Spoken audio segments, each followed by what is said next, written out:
Hello, hello! Bienvenue sur Jésus Talk, votre rendez-vous d'échange hebdomadaire. Dans ce nouveau podcast, nous allons explorer la vie de l'apôtre Paul de Tarse, l'homme qui a rendu la toge et les sandales cool bien avant que ça ne soit à la mode. Prépare-toi à rire et en apprendre davantage sur ce personnage biblique fascinant. Mais avant de continuer, si tu cherches à renforcer ta foi, à approfondir ta relation avec Jésus, tu es là où il faut être. Alors, n'hésite pas à t'abonner, ainsi tu ne manqueras aucun de nos épisodes inspirants, nos conseils éclairés par la Bible, des histoires édifiantes et des moments de rire divin. Paul de Tarse, un homme qui ne faisait pas les choses à moitié, est né sous le nom de Saul, à Tarse, en Cilicie, dans ce qui est aujourd'hui la Turquie. Et il était plutôt du genre à suivre les règles à la lettre. Il était plus sérieux qu'une conférence sur les impôts. Ah ouais! Paul était un gars assez atypique. Avant de devenir un apôtre, il était en mode Saul, le persécuteur. Il chassait les chrétiens comme s'ils étaient des Pokémon rares. « Attrapez-les tous !» était son cri de ralliement. Il a même supervisé la lapidation du premier martyr chrétien, Étienne. Cela a probablement allumé dans la tête de Paul une ampoule géante qui disait « Mission, tuer les chrétiens en marche !» Il croyait que les chrétiens étaient une menace pour la foi juive. Il était donc persuadé qu'il faisait la volonté du Dieu d'Abraham, d'Isaac et de Jacob en persécutant les chrétiens. Bravo Morey! Car c'était un pharisien très investi. Attends, je t'explique ce qu'est un pharisien. Tu vas mieux comprendre dans quel état d'esprit il était. Les pharisiens, imagine que c'est une bande de gars qui étaient un peu comme les gardiens stricts de la tradition juive. Ils suivaient toutes les règles religieuses à la lettre et se montraient souvent très fiers de leur piété. D'ailleurs, Jésus était en désaccord avec eux, parce qu'il enseignait que la foi devait être axée sur l'amour et la compassion que sur le strict respect des règles, mais c'est une autre histoire qu'on aura l'occasion d'explorer ensemble. En bref, les pharisiens étaient un peu trop obsédés par les règles et les rituels, croyant plaire à Dieu ainsi. Bon, revenons à notre ami Polo. Mais un jour, tout a changé pour notre ami Saul, lorsqu'il a eu une révélation sur le chemin de Damas. Damas, qui est la capitale de la Syrie d'aujourd'hui. Imagine Paul, ce gars solide, un pharisien zélé, qui se promène pensant qu'il a tout compris sur le chemin de Damas, pensant probablement « je vais choper encore quelques chrétiens » et... Une lumière aveuglante descend du ciel, le frappe et Paul tombe par terre, bouche bée.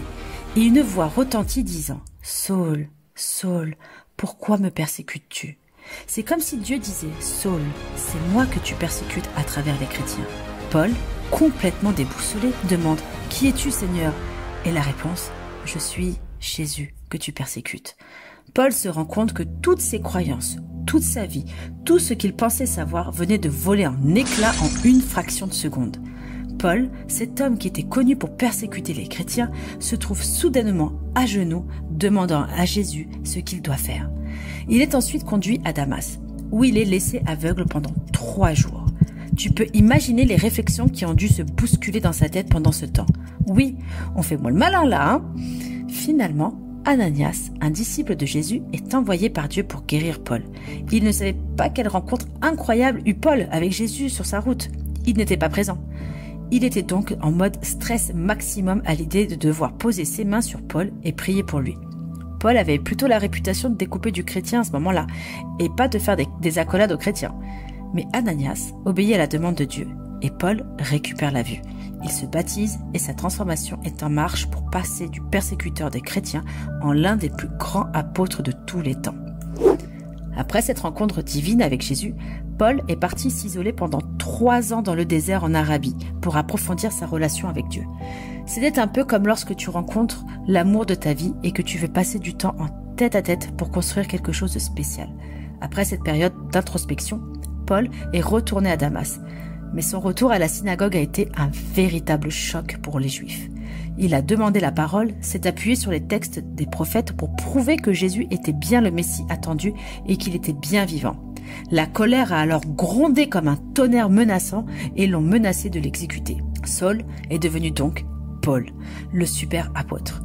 Il est devenu l'un des plus grands défenseurs du christianisme naissant. Il a écrit des lettres, les épîtres, qui sont maintenant une partie importante du Nouveau Testament. C'est un peu comme s'il écrivait des tweets spirituels avant l'heure. Mais ce qui rend Paul vraiment spécial, c'est son message. Il a prêché l'amour de Christ, la tolérance et la foi. C'est comme s'il était le premier coach de vie de l'histoire. Paul, le coach du salut, aurait pu être son surnom. Ses épîtres regorgent de sagesse et d'instruction pour les croyants. Il a parcouru des milliers de kilomètres à pied, à dos de chameau et en bateau pour prêcher la bonne nouvelle de Jésus-Christ. Il devait avoir des sandales Air Max super confortables. Bon, plus sérieusement, Paul a voyagé dans des conditions parfois difficiles pour répandre la bonne nouvelle de l'Évangile. Il a survécu à des naufrages, des emprisonnements et même des foules en colère. Il était comme un super-héros de l'Évangile, toujours prêt à affronter l'adversité. Peut-être qu'il avait une cape cachée sous sa toge. Mais la vie de Paul n'était pas faite que de miracles et de prières. Il a eu des désaccords avec d'autres apôtres, comme Pierre, où ils sont presque failli venir aux mains. Il a eu beaucoup de mal à être pris en considération par les chrétiens, car ils avaient du mal à croire à une telle transformation radicale. Lui qui propageait la haine contre Jésus, finit par prêcher et vivre l'amour de Jésus-Christ. On ne va pas se mentir, combien de fois nous avons pensé que telle ou telle personne ne pourrait jamais changer. Peut-être même toi qui écoutes, tu ne pensais pas pouvoir changer un jour ta vision sur Dieu. La vie de Paul de Tarse est un exemple inspirant de transformation et de dévouement. Elle nous rappelle que même les plus grands changements commencent souvent par une rencontre inattendue et que Dieu peut toucher même les plus obstinés d'entre nous. Rappelle-toi que même les transformations les plus radicales sont possibles. Rien n'est impossible à Dieu. N'oublie pas que, peu importe ton passé, tu n'es pas condamné, tu peux changer et changer de vie par la foi en Jésus-Christ. On se retrouve la semaine prochaine pour une nouvelle exhortation. Passe une belle semaine avec le Saint-Esprit.